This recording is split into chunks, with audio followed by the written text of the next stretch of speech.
Hi, I'm Shirley Camp. Welcome to the Mrs. Wages video canning series.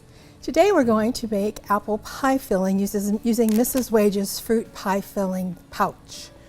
For this recipe, you will need sugar, apple juice, apples, and 1 pouch of Mrs. Wages fruit pie filling.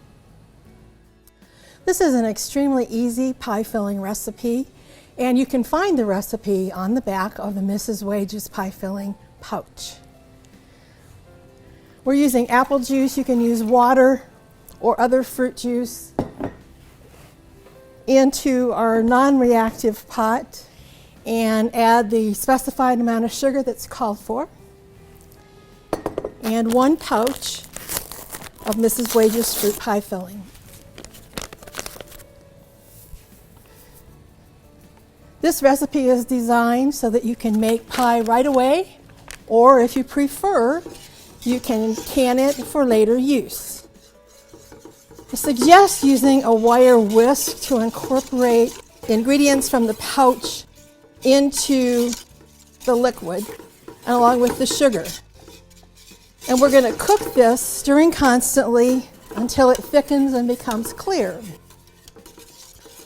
A lot of times people think that making pie is difficult, and this is extremely easy and it's very tasty with all the spices added to it.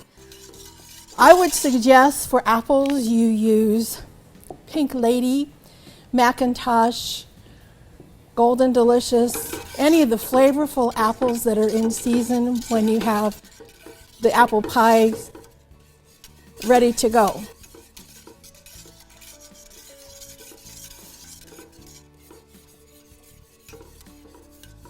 It's important to continue stirring, and remember that we're using a non-reactive pot so that we don't have interactions with the metals and the mixes.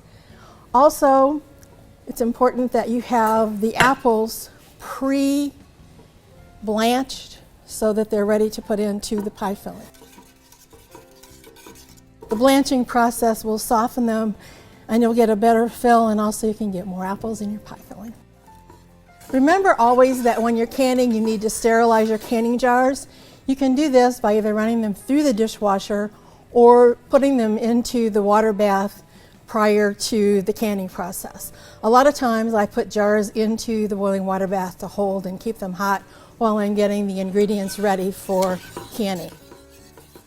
You need to watch this mix fairly carefully because it will thicken really fast, and when it starts to turn clear, it's ready to have the apples added to it. Once the sauce has thickened, add the blanched apples that you've drained, obviously, because you wouldn't want to add all of that extra liquid to your pie filling.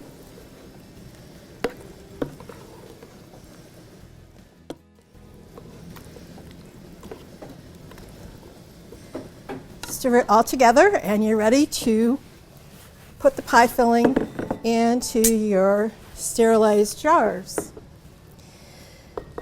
The package directions indicate that you should leave 1/2 inch of headspace.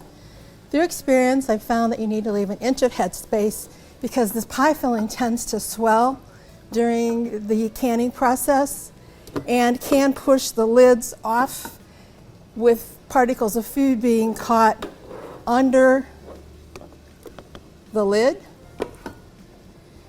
and that will prevent this jar from sealing.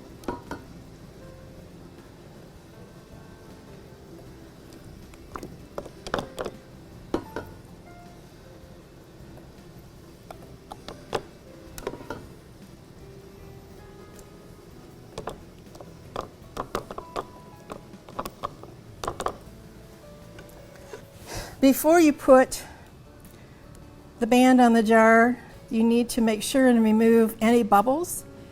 A lot of times you can see bubbles around the sides of the jar.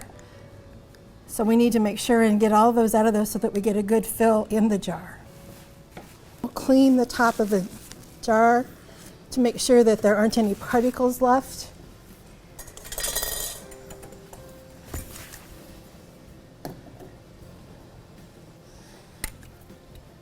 place the flat on, and screw the band down finger tight.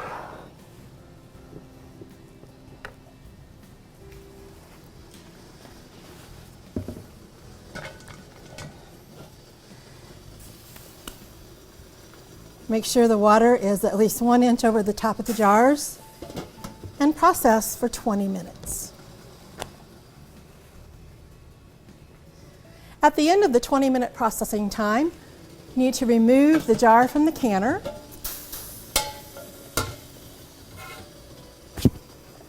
Remove it to a cooling area and let it sit undisturbed for 24 hours and check for the seal. And the pie filling will last in a cool, dry place for about a year. But if you're hungry for pie now, you can go ahead and make pie from the pie filling that you just prepared. Pour your prepared pie filling, apple pie filling, into the crust and top it with your favorite topping. Could be a mixture of oats, sugar, and butter, and bake it until it's bubbly and hot. So you have pie filling 2 ways. Eat it right now or make it for later. And remember, you can find a lot of information about home canning at mrswages.com on the web. Thank you for watching our home canning video.